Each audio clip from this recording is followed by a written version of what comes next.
10월 7일 토요일 리딩 지저스 마태복음 26장부터 28장까지의 말씀입니다. 26장 예수께서 이 말씀을 마치시고 제자들에게 말씀하셨다. 이제 이틀 후면 유월절이다. 그때 인자가 배반당하고 넘겨져 십자가에 못 박힐 것이다. 그 순간에 대제사장과 종교 지도자들 무리가 가야바라 하는 대제사장의 집무실에 모여 예수를 몰래 잡아 죽이려는 음모를 꾸미고 있었다. 그들은 괜히 폭동이 나는 것은 싫다고 말하며 유월절 기간에는 그 일을 하지 않기로 뜻을 모았다. 예수께서 나병 환자 시몬의 손님으로 베다니에 계실 때 어떤 여자가 다가와서 저녁을 드시는 그분께 아주 값비싼 향유 한 병을 부었다. 제자들이 그것을 보고 발끈했다. 저렇게 한심한 일을 하다니 이것을 큰 돈을 받고 팔아서 그 돈을 가난한 사람들에게 줄 수도 있었을 텐데 예수께서 사태를 알아차리고 끼어드셨다. 너희는 어째서 이 여자를 괴롭히느냐? 이 여자는 지금 나한테 말할 수 없이 소중한 일을 한 것이다. 가난한 사람들은 평생 동안 너희와 함께 있지만 나는 그렇지 않다. 이 여자가 내 몸에 향유를 부은 것은 내게 기름을 부어 내 장례를 준비하는 것이다. 내가 분명히 말한다. 온 세상에 메시지가 전파되는 곳마다 지금 이 여자가 한 일도 기억되고 기려질 것이다. 그때 12 제자 가운데 하나인 가룟 유다라는 자가 대제사장 무리에게 가서 말했다. 그를 당신들에게 넘겨주면 얼마나 주겠소? 그들은 은화 30개에 합의했다. 그때부터 유다는 예수를 넘겨줄 적당한 기회를 노렸다. 무교절 첫날 제자들이 예수께 와서 말했다. 우리가 어디에서 유월절 식사를 준비하기 원하십니까? 예수께서 말씀하셨다. 시내로 들어가 한 남자한테 가서 선생님께서 내 때가 다 되었으니 나와 내 제자들이 네 집에서 유월절 식사를 지키고자 한다고 말하여라. 제자들은 정확히 예수께서 지시하신 대로 유월절 식사를 준비했다. 해가 진 후에 예수와 12 제자가 식탁에 둘러앉았다. 식사 중에 예수께서 말씀하셨다. 괴롭지만 너희에게 중요한 말을 해야겠다. 너희 가운데 한 사람이 음모를 꾸미는 세력에게 나를 넘겨줄 것이다. 그들이 소스라치게 놀라서 한 사람씩 돌아가며 묻기 시작했다. 저는 아니겠지요 주님. 예수께서 대답하셨다. 나를 넘겨줄 사람은 날마다 나와 함께 먹는 사람이고 식탁에서 내게 음식을 건네주는 사람이다. 인자가 배반당하는 것이 성경에 기록되어 있으니 이것이 전혀 뜻밖의 일은 아니다. 그러나 인자를 배반하여 넘겨줄 그 사람은 이 일을 하느니 차라리 태어나지 않았으면 좋았을 것이다. 그때 이미 배반자로 돌아선 유다가 말했다. 랍비님, 저는 아니겠죠. 예수께서 말씀하셨다. 유다야, 나를 속일 생각은 마라. 식사 중에 예수께서 빵을 들어 축복하시고 떼어서 제자들에게 주셨다. 받아서 먹어라. 이것은 내 몸이다. 또 잔을 들어 하나님께 감사하신 후에 그들에게 주셨다. 너희 모두 이것을 마시라. 이것은 내 피다. 죄를 용서하려고 많은 사람들을 위해 붓는 하나님의 새 언약이다. 내 아버지 나라에서 너희와 함께 마실 새날까지 내가 이 잔으로 다시는 포도주를 마시지 않을 것이다. 그들은 찬송을 부르고 곧장 올리브산으로 갔다. 그때 예수께서 제자들에게 말씀하셨다. 이 밤이 다하기 전에 내게 벌어지는 일 때문에 너희가 넘어지고 말 것이다. 성경은 이렇게 말한다. 내가 목자를 치리니 양들이 허둥지둥 흩어질 것이다. 그러나 내가 살아난 뒤에는 너희 목자인 내가 너희보다 먼저 앞장서 갈릴리로 갈 것이다. 베드로가 불쑥 끼어들었다. 주님 때문에 다른 사람들이 다 넘어진다 해도 저는 그러지 않겠습니다. 예수께서 말씀하셨다. 너무 자신하지 마라. 바로 오늘 밤 수탉이 새벽을 알리기 전에 네가 나를 3번 부인할 것이다. 베드로가 우겼다. 주님과 함께 죽는 한이 있어도 절대로 주님을 부인하지 않겠습니다. 다른 제자들도 모두 똑같이 말했다. 그러고 나서 예수께서 그들과 함께 겟세마네라는 동산으로 가서 제자들에게 말씀하셨다. 내가 저기 가서 기도하는 동안에 너희는 여기 있어라. 베드로와 세베대의 2 아들을 데리고 가시면서 예수께서는 심히 괴로워 슬픔에 잠겼다. 예수께서 말씀하셨다. 이 슬픔이 내 생명을 꺾어 버리는구나. 여기서 나와 함께 깨어 있어라. 예수께서 조금 더 나와 얼굴을 땅에 대고 기도하셨다. 내 아버지, 다른 길이 있거든 나를 여기서 벗어나게 해주십시오. 그러나 내가 원하는 대로 하지 마시고 아버지께서 원하시는 대로 행하십시오. 아버지께서 원하시는 것이 무엇입니까? 예수께서 돌아와 보니 제자들이 곤히 잠들어 있었다. 예수께서 베드로에게 말씀하셨다. 단 1시간도 나와 함께 견딜 수 없더니 깨어 있어라. 위험에 처할 줄도 모른 채 유혹에 빠지는 일이 없도록 기도하여라. 너는 하나님 안에서 무엇이든 열심히 할 각오가 되어 있다만 한편으로는 난로가에 잠든 늙은 개처럼 나른하구나. 예수께서 두 번째로 그들을 떠나서 다시 기도하셨다. 내 아버지, 이 잔을 마지막 한 방울까지 마시는 것 외에 다른 길이 없다면 나는 각오가 되어 있습니다. 아버지 방법대로 하십시오. 예수께서 돌아와 보니 이번에도 제자들이 곤히 잠들어 있었다. 도저히 눈이 떠지지 않았던 것이다. 예수께서 이번에는 그들을 자도록 두시고 세 번째로 가서 기도하시되 똑같은 말씀으로 마지막으로 한 번 더 기도하셨다. 예수께서 돌아와 말씀하셨다. 밤새도록 자려느냐? 내 때가 되었다. 인자가 죄인들의 손에 넘어간다. 일어나거라. 가자. 나를 배반할 자가 왔다. 예수의 입에서 그 말이 떨어지기가 무섭게 12 제자 가운데 하나인 유다가 나타났다. 그 곁에는 대제사장과 종교 지도자들이 보낸 무리가 칼과 몽둥이를 들고 함께 있었다. 배반자는 그들과 암호를 짜두었다. 내가 입맞추는 사람이 바로 그자니 그를 잡으시오. 그는 곧장 예수께 가서 랍비님 안녕하십니까 하고 인사하며 그분께 입을 맞추었다. 예수께서 말씀하셨다. 친구여, 이 무슨 짓이냐? 그러자 무리가 달려들어 그분을 붙잡아 거칠게 다루었다. 예수와 함께 있던 사람들 가운데 하나가 칼을 뽑아 휘둘러서 대제사장의 종의 귀를 잘라버렸다. 예수께서 말씀하셨다. 그 칼을 도로 꽂아라. 칼을 쓰는 자는 다 칼로 망하는 법이다. 내가 당장이라도 내 아버지께 청하여서 전투태세를 갖춘 천사 12중대를 여기로 오게 할 수 있다는 것을 너희는 모르느냐? 하지만 내가 그렇게 하면 이런 일이 일어나야 한다고 한 성경 말씀이 어떻게 이루어지겠느냐? 그런 다음 예수께서 무리에게 말씀하셨다.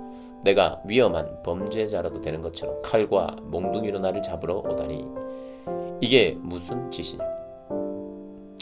내가 날마다 성전에 앉아서 가르쳤지만 너희는 내게 손 하나 대지 않았다. 너희가 이렇게 한 것은 예언자의 글을 확증하고 성취하기 위해서다. 그때 제자들이 모두 황급히 달아났다. 예수를 잡은 무리가 그분을 대제사장 가야바 앞으로 끌고 갔다. 거기에 종교학자와 지도자들이 모여 있었다. 그들이 대제사장의 안뜰에 이를 때까지 베드로는 안전한 거리를 두고 뒤따라갔다. 그는 하인들 틈에 슬며시 섞여서 일이 어떻게 되는지 지켜보았다. 대제사장들은 예수께 사형을 선고하기 위해 유대 의회와 공모해 그분을 고발할 죄목을 꾸며 내려고 했다. 그러나 많은 사람들이 나서서 줄줄이 거짓 증언을 내놓는데도 믿을 만한 것이 하나도 없었다. 마침내 두 사람이 나와서 이렇게 고발했다. 그는 내가 하나님의 성전을 헐고 사흘 만에 다시 지을 수 있다고 했습니다. 대제사장이 일어서서 말했다. 이 증언에 대해 너는 뭐라고 말하겠느냐? 예수께서 침묵하셨다. 그러자 대제사장이 말했다. 내가 살아계신 하나님의 권세로 너에게 명한다. 네가 하나님의 아들 메시아인지 말하여라. 예수께서 짧게 말씀하셨습니다. 네가 그렇게 말했다. 그러나 이것이 전부가 아니다. 조만간 네 눈으로 직접 보게 될 것이다. 전능하신 분의 오른편에 앉은 인자가 하늘 구름을 타고 올 것이다. 그 말에 대제사장이 흥분해서 자기 옷을 찢으며 소리쳤다. 이 자가 하나님을 모독했어. 그를 고발할 증인이 무슨 필요가 있겠소. 그가 하나님을 모독하는 것을 여러분이 다 들었소. 여러분은 이 신성 모독을 그냥 두고 볼 셈이요. 그들이 일제히 말했다. 사형입니다. 그 정도라면 사형 선고가 마땅합니다. 그러자 사람들이 예수의 얼굴에 침을 뱉고 그분을 주먹으로 쳤다. 그들은 그분을 때리면서 조롱했다. 예언해 보아라. 메시아야. 이번에 너를 친 사람이 누구냐? 그동안 베드로는 안뜰에 앉아 있었다. 한 여종이 그에게 다가와서 말했다. 당신도 갈릴리 사람 예수와 함께 있지 않았나요? 그곳에 있는 모든 사람 앞에서 베드로는 부인했다. 당신이 무슨 말을 하는지 모르겠어. 그가 문 쪽으로 가니 또 다른 사람이 옆에 있는 사람들에게 말했다. 이 사람도 나사렛 예수와 함께 있었어. 베드로는 다시 한번 부인하며 맹세까지 더했다. 맹세하지만 나는 그 사람을 본 적도 없어. 잠시 후에 몇몇 구경꾼들이 베드로에게 다가갔다. 너도 그들 가운데 하나가 틀림없다. 네 사투리를 보면 안다. 그러자 베드로는 너무 두려워서 저주하며 말했다. 나는 그 사람을 모르고. 바로 그때 수탉이 울었다. 베드로는 수탉이 울기 전에 네가 나를 3번 부인할 것이다 라고 하신 예수의 말씀이 생각났다. 그는 밖으로 가서 하염없이 흐느껴 울고 또 울었다. 동틀 무렵 모든 제사장과 종교 지도자들이 모여서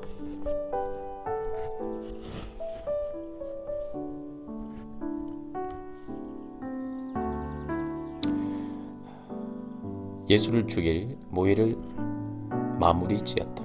그들은 예수를 결박해서 총독 빌라도에게 끌고 갔다. 예수를 배반한 유다는 그분에게 유죄 판결이 내려진 것을 알았다. 양심의 가책을 이길 수 없었던 그는 은화 30개를 대제사장들에게 돌려주며 말했다. 내가 죄를 지었소. 내가 죄 없는 사람을 배반했소. 그러나 그들이 말했다. 우리가 알 바 아니다. 그것은 너의 문제다.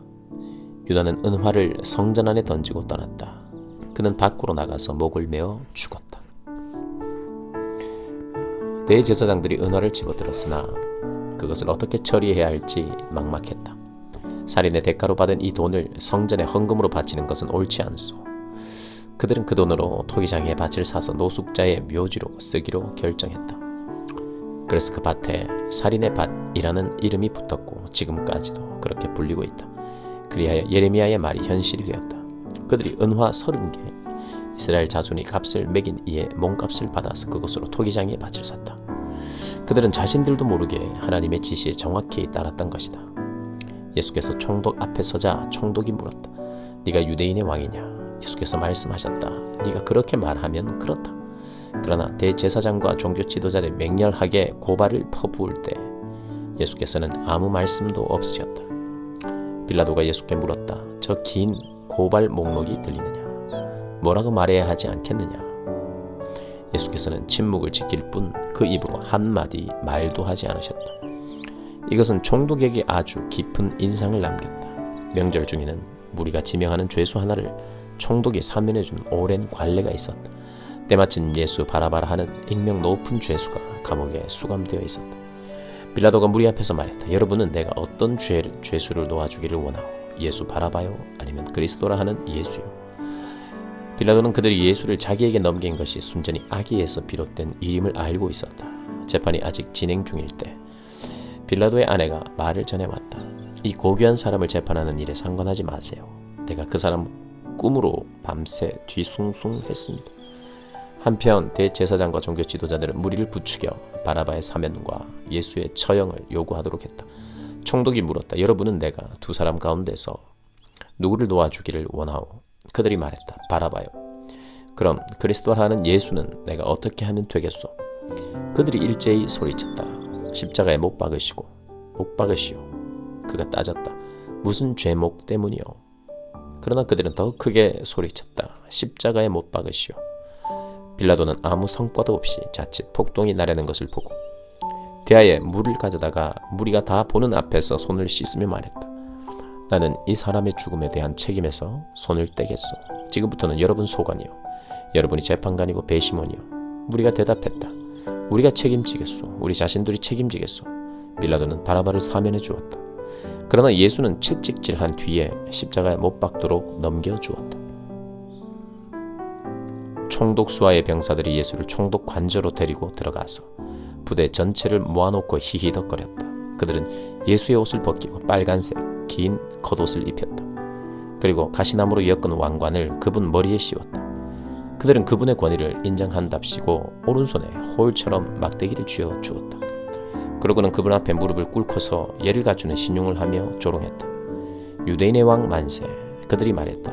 만세. 또 그들은 예수께 침을 뱉고 막대기로 그분의 머리를 때렸다. 실컷 즐기고 나서 그들은 겉옷을 벗기고 다시 그분의 옷을 입혔다. 그런 다음 십자가에 못 박으려고 끌고 나갔다. 가는 길이 그들은 시몬이라는 구레네 사람을 만나 그에게 예수의 십자가를 지게 했다. 해골 언덕이라 하는 골고다에 이르자 그들은 포도주와 모략을 섞어서 만든 가벼운 진통제를 예수께 주었다. 그러나 예수께서 맛보시고는 마시려 하지 않으셨다. 병사들은 예수를 십자가에 못 박고서 그분이 죽기를 기다리는 동안 그분의 옷가지를 나눠 가지려고 주사위를 던지며 시간을 보냈다. 그분의 머리 위에는 이 사람은 유대인의 왕 예수다 라고 쓴 팻말이 붙어 있었다. 예수와 함께 죄수 두 사람도 십자가에 달렸는데 하나는 그분 오른쪽에 다른 하나는 왼쪽에 달렸다. 길을 가던 사람들은 슬픈 척 고개를 저으며 예수를 조롱했다. 성전을 헐고 사흘 만에 다시 짓겠다고 으스대는 네가 아니냐. 그러니 실력을 보여봐라. 네 자신을 구원해 보라고. 네가 정말 하나님의 아들이면 그 십자가에서 내려와 봐라. 바로 그 자리에서 대제사장들도 종교학자와 지도자와 나머지 사람들과 어울려 신나게 그분을 비웃었다. 그가 다른 사람은 구원하더니 자기는 구원하지 못하는군. 이스라엘의 왕이라고. 그럼 그 십자가에서 내려와 보시지. 그러면 우리가 다 믿을 텐데 하나님을 철석같이 믿더니 어디 하나님이 이제 자기 아들을 구해주시나 보자. 그야 하나님이 원하셔야 되겠지만 이자는 자칭 하나님의 아들이 아니었나. 예수와 함께 십자가에 못 박힌 두 죄수까지도 조롱에 가세했다. 정오부터 3시까지 온 땅이 어두워졌다. 오후 중반쯤에 예수께서 깊은 데서부터 신음하며 큰 소리로 부르짖으셨다. 엘리 엘리 라마 사막다니. 이 말은 나의 하나님 어찌하여 나를 버리셨습니까? 라는 뜻이다. 곁에서 그 말을 들은 몇몇 사람들이 이 사람이 엘리야를 부른다 하고 말했다. 그 가운데 한 사람이 달려가서 손뭉치를 신 포도주에 적셔서 장대에 달아 올려 그분께 마시게 했다. 다른 사람들은 그렇게 서두를 것 없다. 엘리야가 와서 그를 구해주나 보자 하고 놀려댔다. 그러나 예수께서 다시 한번 크게 소리 지르시고 숨을 거두셨다. 그 순간 성전의 휘장이 위에서부터 아래까지 둘로 찢어졌다. 지진이 일어나서 바위들이 갈라져 산산조각 났다. 그뿐 아니라 무덤들이 열리면서 무덤 속에 자고 있던 많은 믿는 이들의 몸이 살아났다. 예수께서 부활하신 후에 그들은 무덤을 떠나 거룩한 도성에 들어가서 많은 사람들에게 나타나 보였다. 경비대장과 그와 함께 있던 사람들은 지진과 그 밖에 일어난 일을 보고는 몹시 두려워했다. 그들은 말했다. 이 사람은 하나님의 아들이 틀림없다. 또한 많은 여자들이 멀리서 지켜보고 있었는데 그들은 예수를 섬기려고 갈릴리에서부터 그분을 따라온 사람들이었다. 그들 가운데는 막달라 마리아, 야고보 요셉의 어머니 마리아, 세베대의 두 아들의 어머니도 있었다. 그날 오후 늦게 예수의 제자인 아리마대 출신의 한 부자가 왔다. 그의 이름은 요셉이었다. 그는 빌라도에게 가서 예수의 시신을 거두게 해달라고 청했다. 빌라도는 그의 청을 들어주었다. 요셉은 시신을 가져다가 깨끗한 세마포에 싸서 최근에 바위를 깎아서 만든 자신의 새 무덤에 모셔두고 큰 돌을 굴려 입구를 막고 나서 그곳을 떠났다. 그러나 막달라 마리아와 다른 마리아는 남아서 무덤이 잘 보이는 곳에 앉아 있었다. 해가 진 후에 대제사장과 바리새인들이 빌라도에게 면회를 청했다.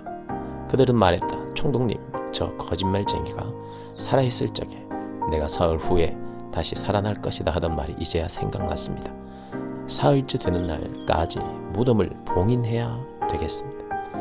그의 제자들이 와서 시체를 훔쳐가서는 그가 죽은 자들 가운데서 살아났다고 하면서 떠들고 다닐 가능성이 높습니다. 그렇게 되면 우리의 처지가 전보다 더 곤란해집니다. 나중 속임수가 처음 속임수보다 더 해를 끼칠 수 있습니다.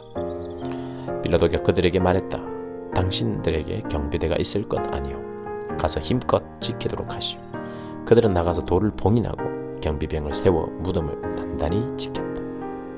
28장. 안식일이 지나고 새로운 한 주의 먼 동이 틀 무렵 막달라 마리아와 다른 마리아가 무덤을 지키려고 갔다. 그때 갑자기 발밑에서 땅이 흔들리고 진동하더니 하나님의 천사가 하늘에서 내려와 그들이 있는 곳으로 왔다.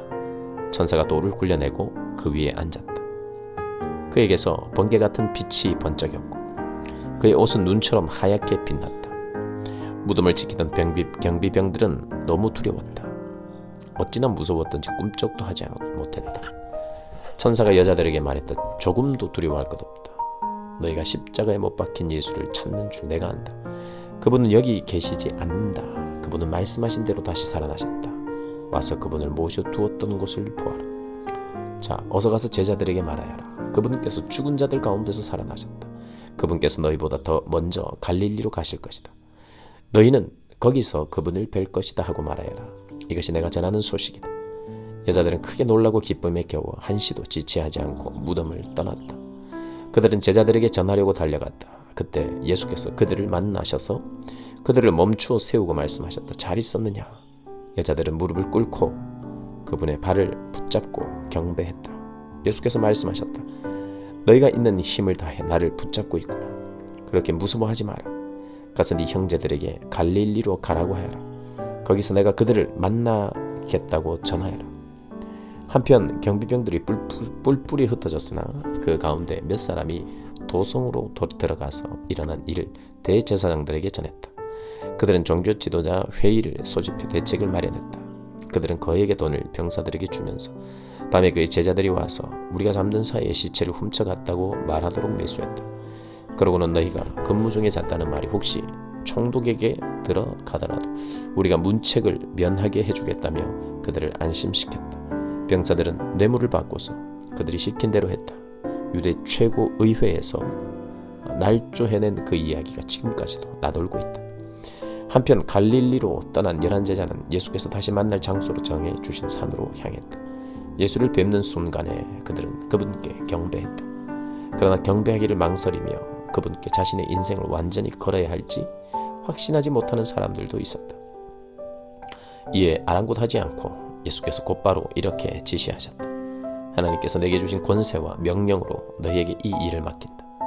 너희는 세상으로 두루 나가서 만나는 모든 사람마다 이 생명의 길로 훈련시키고 아버지와 아들과 성령의 이름으로 그들에게 세례를 주어 표를 삼아라. 그리고 내가 너희에게 명령한 모든 것을 삶으로 살아가도록 가르쳐라. 너희가 이 일을 하는 동안에 이 시대가 끝날 때까지 날마다 하루도 빠짐없이 내가 너희와 함께 있을 것이다. 아멘.